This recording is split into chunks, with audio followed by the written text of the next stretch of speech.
Some of the world's vast sand dunes don't just sit still. They can actually sing. This incredible phenomenon, known as singing sands or booming dunes, creates loud, sustained musical notes. It occurs when millions of very uniform sand grains slide over each other, especially down a steep slope. The friction and movement generate vibrations that resonate through the entire dune body. Imagine a giant natural instrument with sounds that can range from low rumbles to deep, organ-like tones. The specific pitch and volume depend on factors like the sand grain size, humidity, and the angle of the dune. These desert symphonies are often triggered by wind, avalanches of sand, or even people walking on them. Not all dunes can sing.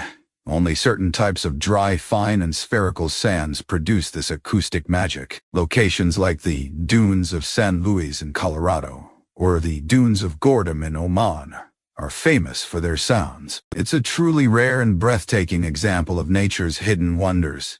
A desert concert for those lucky enough to hear it.